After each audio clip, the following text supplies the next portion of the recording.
Bismillahirrahmanirrahim. Assalamualaikum warahmatullahi wabarakatuh. Perkenalkan, nama saya Sudianto, dosen program studi S1 Bisnis Digital, Fakultas Teknologi dan Bisnis, Universitas Bakti Tunas Husada, Tasikmalaya.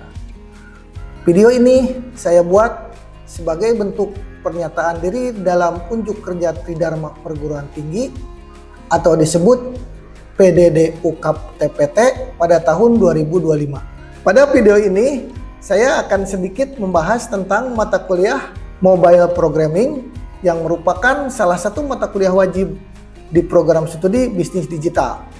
Mata kuliah ini memiliki bobot sebanyak 3 SKS dengan bobot 3 SKS tersebut terdiri dari 2 SKS teori dan 1 SKS praktikum. Pada mata kuliah ini akan membahas tentang konsep, teknik, praktik, dan pengembangan aplikasi mobile yang mendukung ekosistem bisnis digital.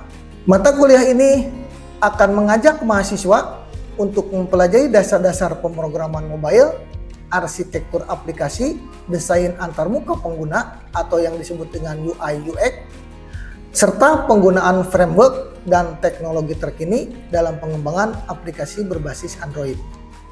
Selain itu, mata kuliah ini akan mengkaji aspek keamanan, integrasi dengan database dan API, serta optimasi performa aplikasi mobile.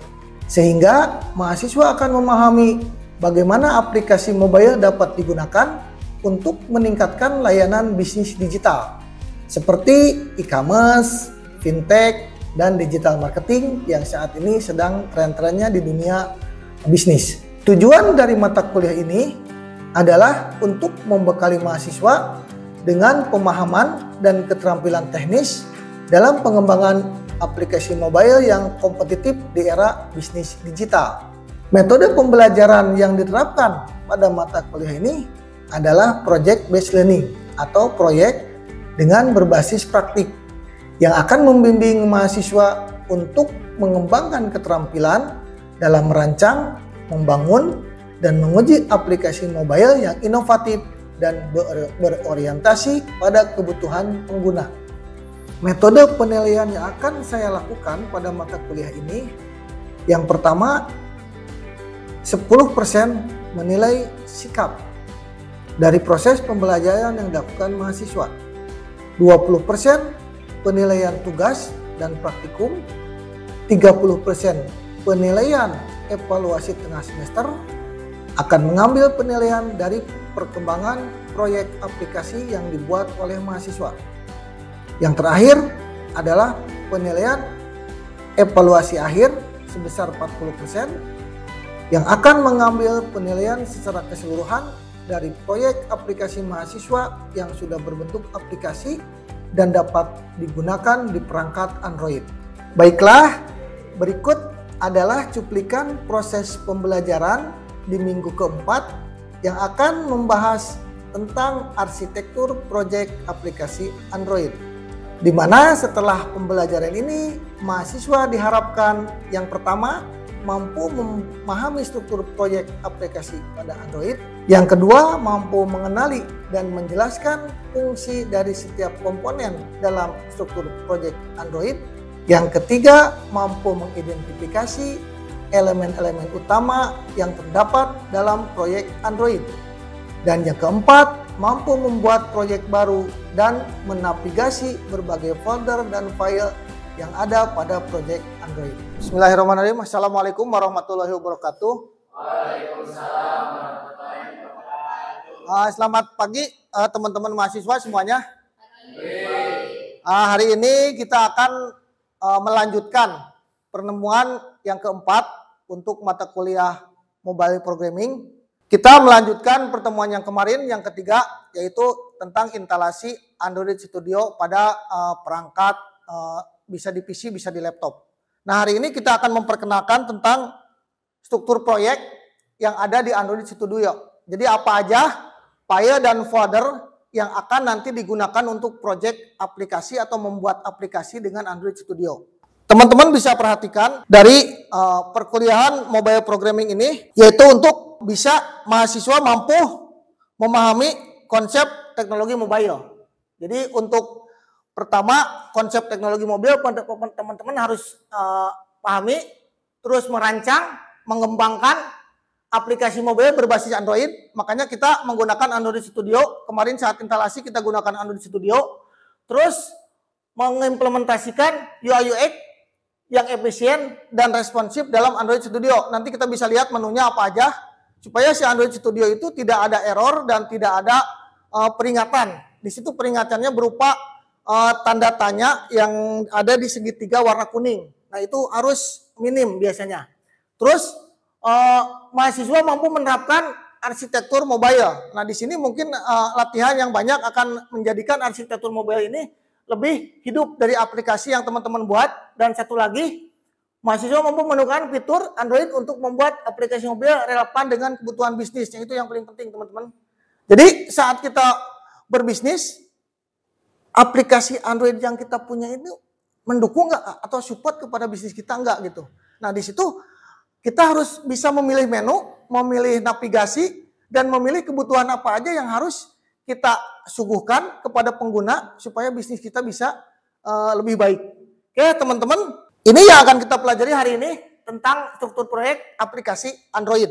Nah, pertemuan ini di struktur proyek capaian yang akan kita capai, yang pertama mampu memahami konsep struktur proyek aplikasi Android. Ini ada Android Studio. Ini ada kode aplikasi yang pertama, yang penting buat teman-teman. Terus aset dari aplikasi itu apa aja, seperti ada image atau gambar atau foto, nanti terus ada kode-kode yang dikhususkan atau kode-kode yang disingkat supaya masuk ke pemrograman aslinya atau di activity-nya nggak begitu panjang.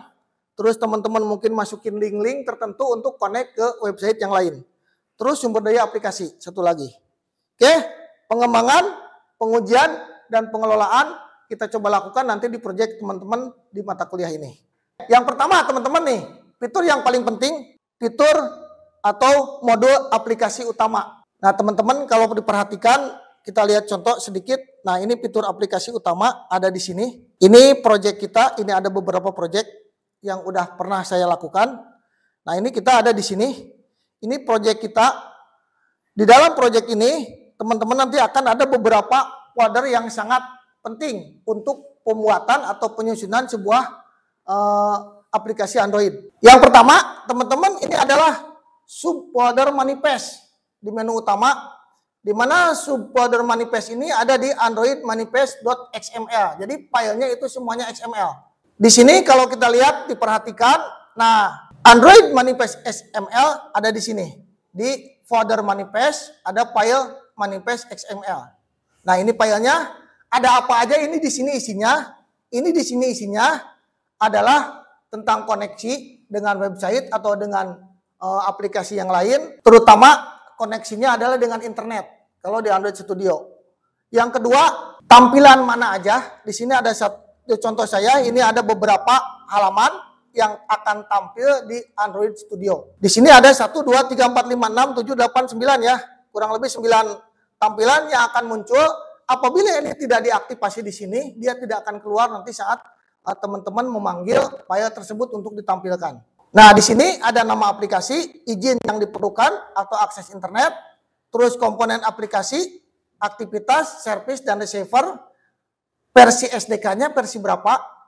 Nah, teman-teman yang teman-teman ketahui kan kita tahu Android ini berkembang sangat pesat. Dari mulai Android versi 1 sampai sekarang udah versi ke 15 kan ya. Mungkin yang terakhir yang versi 15, teman-teman mungkin udah punya handphonenya versi 15. Nah itu kita di sini akan tahu versinya versi berapa yang akan kita develop. Nah biasanya teman-teman untuk di aplikasi Android Studio itu ada pilihan. Pilihannya di mana kita mau pakai Android versi berapa untuk nanti debuggingnya di sini atau untuk tesnya di sebelah sini. Nah selanjutnya tesnya ini nanti akan dikoneksikan dengan perangkat handphone atau teman-teman akan menginstalasi ke laptopnya atau ke PC-nya handphone atau versi handphone yang cocok untuk ditampilkan di sini. Oke, berikutnya teman-teman adalah folder atau subfolder Java. Nah, ini Android Studio ini menganut pemrograman Java, sehingga di sini ada 3 sub dari subfolder Java. Fungsinya apa? Di sini ada yang pertama ada bagian mainnya atau bagian utamanya untuk subfolder Java. Yang bagian utama ini isinya tentang resource yang akan kita simpan. Nah, ini kan folder Java nih, folder Java teman-teman. Nah, di sini akan ada resource, ini bagian main. Bagian main itu cirinya dia example nama programnya. Di sini kebetulan nama programnya Profil BISD app. Nah, di sini ada activity yang akan kita buat nanti. Jadi teman-teman kalau buat nanti new activity di sini. Nah, di sini akan ada activity yang akan mengkoneksikan antar halaman dari satu activity dengan activity lain. Nah, koneksinya ada di sini sebetulnya intinya. Jadi kalau teman-teman punya 5 halaman, tapi di sininya tidak dikoneksikan, nah itu nggak akan connect pas diklik next atau back itu nggak akan connect. Jadi akhirnya navigasinya nggak jalan. Jadi di sini intinya navigasinya ada di sini. Terus yang kedua adalah bagian tes. Ini untuk testing semua kode tes yang ada di lingkungan JavaScript ini. Yang berikutnya Android Test, ini untuk kode pengujian instrumen yang ada di aplikasi Android Studio ini. Yang terpenting teman-teman, buat teman-teman sebagai pemula adalah yang di main. Di main ini bisa diperhatikan, ini di main ini ada beberapa activity yang akan teman-teman koneksikan dari satu aktivitas dengan aktivitas yang lain. Berikutnya subfolder REST. Nah, ini sumber dayanya ada di sini semua. Jadi sebagian besar pengembangan ada di bagian sini, di subfolder REST. Apa aja? Oke, kita lihat. Kebetulan ini teman-teman aplikasi udah setengah jadi. Ini ada drawable. Drawable ini isinya apa? Ini foto yang akan kita masukkan di Android Studio. Oke, kita lihat salah satunya ini ada logo. Punya kita logo bisnis digital ya. Logo bisnis digital saya masukin sini. Untuk apa logo ini harus masuk sini? Karena nanti saat teman-teman buka, dia akan manggil ke sini. Oke, yang pertama itu. Terus layout. Nah, layout ini isinya apa? Layout ini isinya adalah halaman yang akan tampil di Android Studio. Seperti apa? Kita lihat. Ini halaman utama yang dimiliki. Nah, nanti akan tampilnya seperti ini. Jadi ini halaman utama aplikasi Android Studio ini. Jadi saat teman-teman klik icon aplikasinya, yang akan muncul pertama kali ada di sini. Ini adanya di layout. Kita bikin layoutnya. Layoutnya itu di sini bagian UI-nya. Nanti teman-teman buat susun ini seperti apa, posisinya ada di mana, letaknya, besar hurufnya, berapa ukurannya, terus ukuran logonya sebesar apa, kiri kanan atas bawah, terus tulisannya mau ada berapa. Nah, ini ada nanti di pengkodean di sini. Di sini ada judul halaman, ini berupa teks, terus image, ini kebetulan saya pasang logonya jadi button. Jadi kalau diklik logonya baru masuk ke menu utama. Terus teks lagi, Fakultas Teknologi Bisnis, dan satu lagi Universitas Bakti Tuna Sujada atau Universitas BTH, ini teks lagi. Jadi di sini ada 3 buah teks, 1 buah logo di halaman ini. Nah, kebayang nggak teman-teman? Gimana kalau banyak? Berarti ininya panjang kan ya nanti. Oke. Berikutnya teman-teman menu value. Apa aja sih isinya value ini? Isinya value ini akan menginputkan atau mengisi tentang string. Apa itu string? String itu definisi yang akan dipanggil di activity tadi. Supaya apa? Supaya tidak panjang. Jadi kalau kita mengcoding bagian halaman ini dengan kalimat sepanjang ini kalau saya klik aslinya segini. Kita kodekan dengan nama logo, ada di string disimpannya. Nah, nanti kita kasih contoh lah buat teman-teman. Terus color mau background, mau image, mau apapun, kita harus masuk ke bagian value. Nah, kita buka bagian value. Ini bagian value ada color. Nah, ini color. Color ini didefinisikan semuanya. Jadi yang color yang akan kita pakai harus didefinisikan di sini.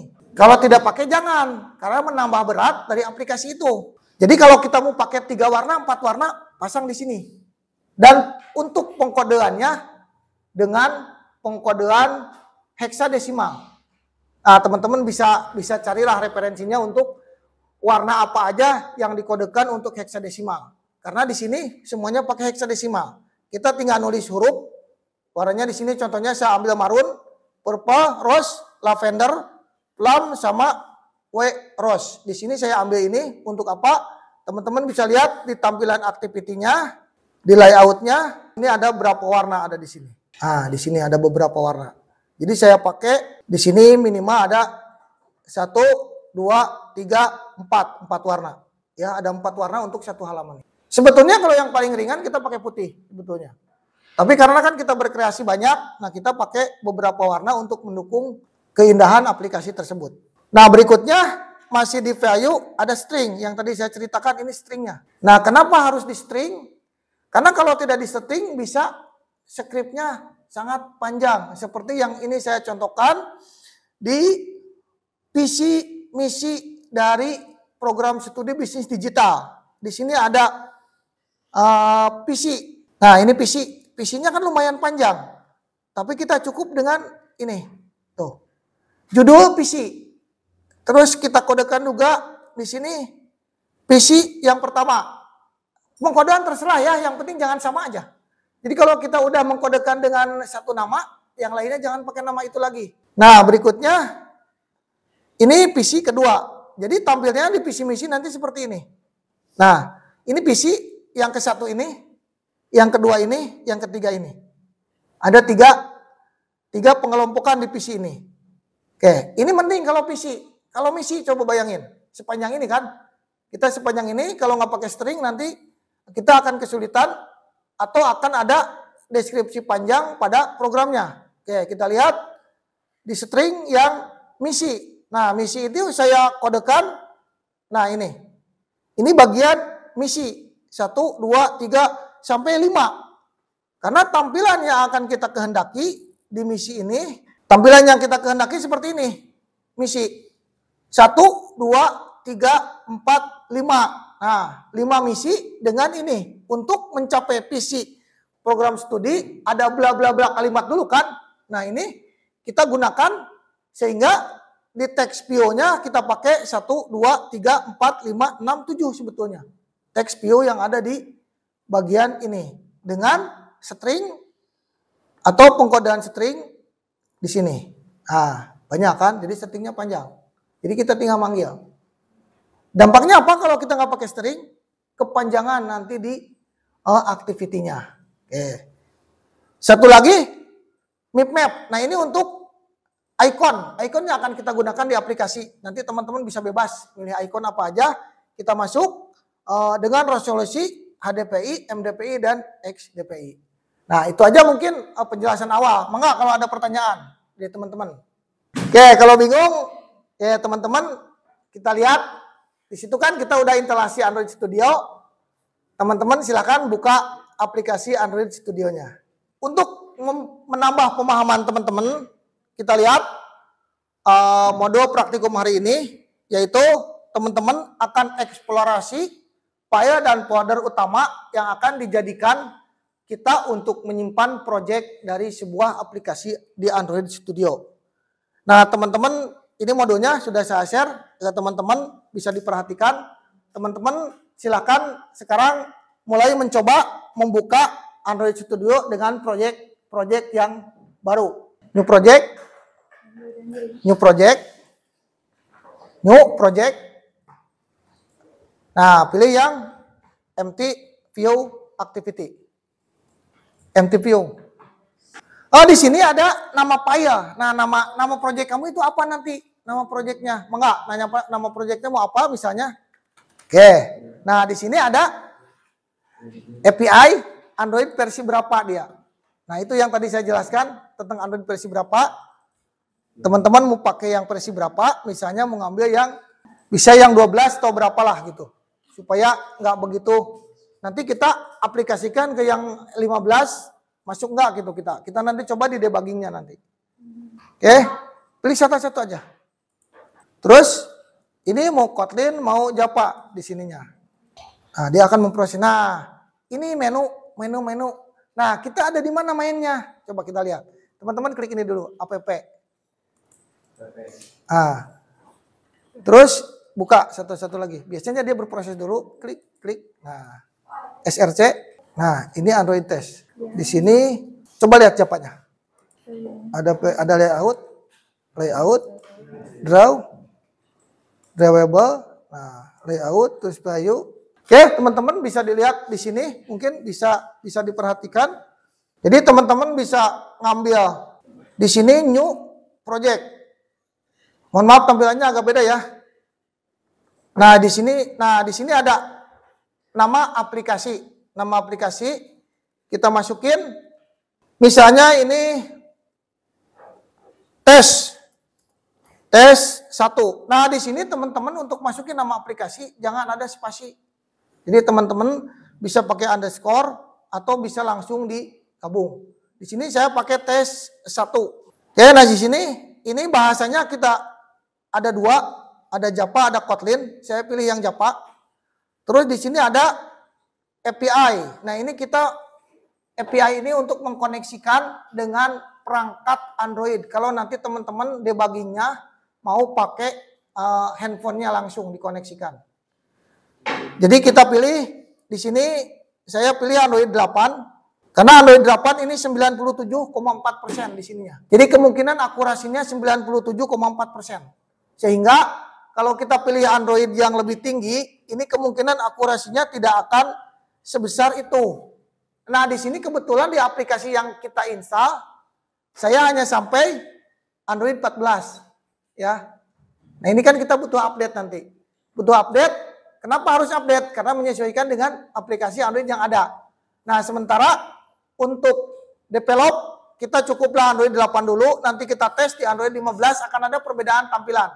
Ada pergeseran karena ada besarnya layar yang membedakan. Karena Android 15 banyakkan layarnya lebih tinggi. Kalau Android yang lama itu biasanya lebar sama tingginya kan nggak begitu besar ya. Tapi kalau yang Android yang versi 15 ini lebih tinggi dia. Jadi lebih memanjang. Oke, kalau sudah kita finish ya. Kita finish. Oke, kita klik. Nah, ini new project kita.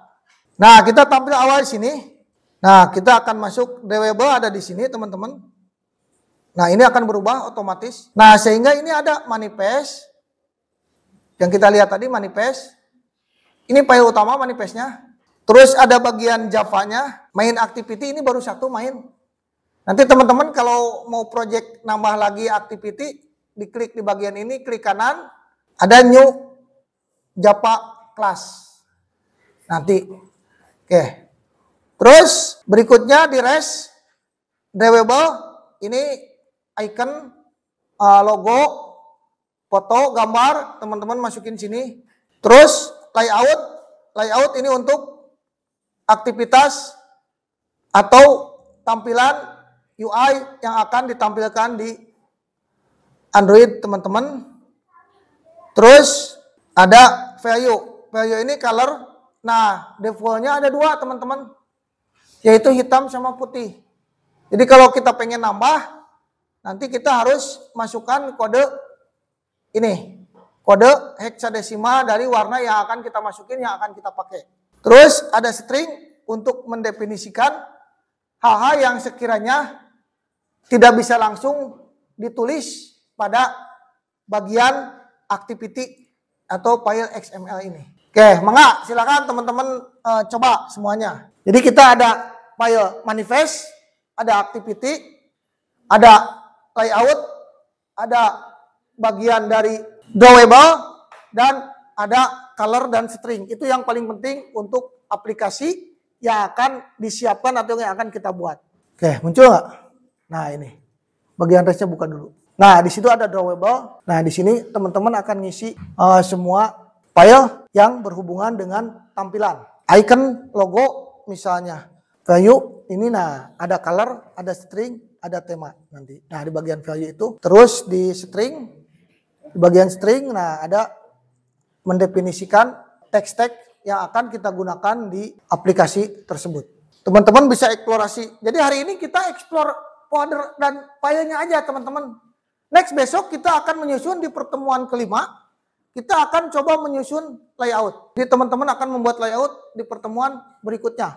Hari ini kita explore dulu supaya nanti pas kita akan mulai project kita buat new project, tahu folder dan file apa aja yang akan diisikan untuk project kita.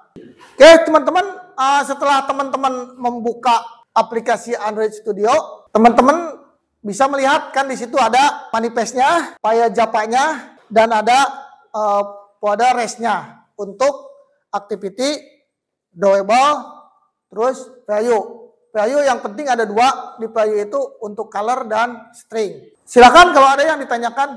Ini kan untuk memasukkan file image itu kan di drawable. Ya. Nah, itu teh caranya gimana? Cara memasukkannya. Kemudian HDPI yang MDPI itu tuh yang di bitmap. Ya. Nah, itu teh apakah secara otomatis ketika kita memasukkan image akan berubah resolusinya menjadi HDPI, MDPI, X HDPI apa terubah gitu? Secara otomatis atau enggak gitu? Baik, untuk memasukkan image, kita emang harus menyesuaikan dengan aplikasi tersebut. Yaitu caranya yang tadi, teman-teman harus rubah dulu. Kita kan banyak aplikasinya untuk mengubah file, untuk mengubah besarnya resolusi. Nah itu teman-teman, jadi kita sebelum membuat sebuah aplikasi, harus menyiapkan dulu. Diubah, disesuaikan dengan file yang match dengan aplikasi ini. Contohnya, saat kita menyimpan gambar harus PNG, JPG, SVG ya di sini. Kita kan lumrahnya banyakan kalau nggak PNG itu JPG ya. Nah, yang lebih enak sebetulnya JPG yang tanpa background. Supaya apa? Saat kita menggunakan satu background, dia nggak akan mengganggu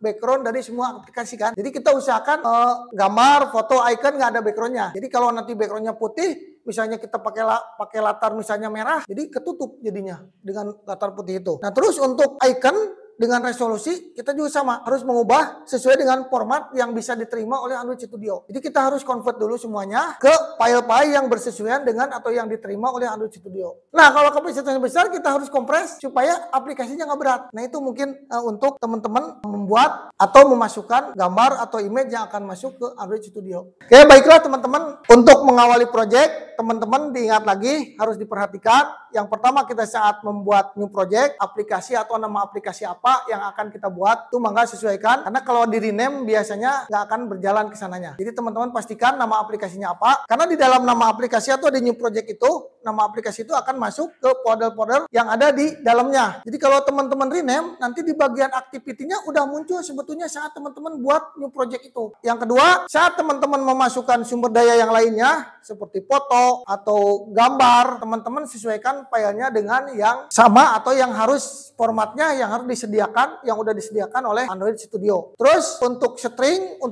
teman-teman bisa mendefinisikan beberapa kalimat panjang atau beberapa nama icon atau nama-nama image dengan kode-kode tertentu supaya nanti bisa dipanggil saat di activity. Nah terus teman-teman jangan lupa saat kita membuat sebuah project gunakan pengkodean atau source code sesingkat mungkin. Si aplikasinya nggak begitu berat. Jadi kita jangan melihat handphone kita yang internet besar, terus misalnya versi Android terbaru, kita harus lihat minimal versi berapa Android yang bisa menerima aplikasi kita. Karena dengan aplikasi yang ringan, paket data kecil pun bisa mengakses nanti aplikasi kita. Itu aja mungkin teman-teman pertemuan hari ini. Silahkan dicoba di laptopnya masing-masing di rumah. Itu aja pertemuan hari ini. Terima kasih semuanya. Saya akhiri dengan wabillahi taufiq wal hidayah. Wassalamualaikum warahmatullahi wabarakatuh. Demikian deskripsi singkat serta cuplikan pembelajaran dari mata kuliah Mobile Programming yang saya ampu. Semoga video ini memberikan gambaran dari kinerja pembelajaran yang saya lakukan di mata kuliah Mobile Programming, program studi S1 Bisnis Digital, Fakultas Teknologi dan Bisnis, Universitas Bakti Tunas Husada, Tasikmalaya. Saya ucapkan terima kasih kepada semua pihak yang terlibat, yaitu Kementerian Saintek melalui Direktorat Jenderal Pendidikan Tinggi, Dikti 4, Wilayah Jawa Barat dan Banten.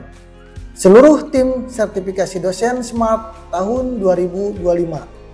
Dan juga tidak lupa saya ucapkan terima kasih kepada Universitas Bakti Tunas Husada Tasikmalaya, pimpinan dan seluruh jajarannya, rekan-rekan dosen dan rekan-rekan mahasiswa. Demikian yang saya sampaikan. Terima kasih. Wassalamualaikum warahmatullahi wabarakatuh.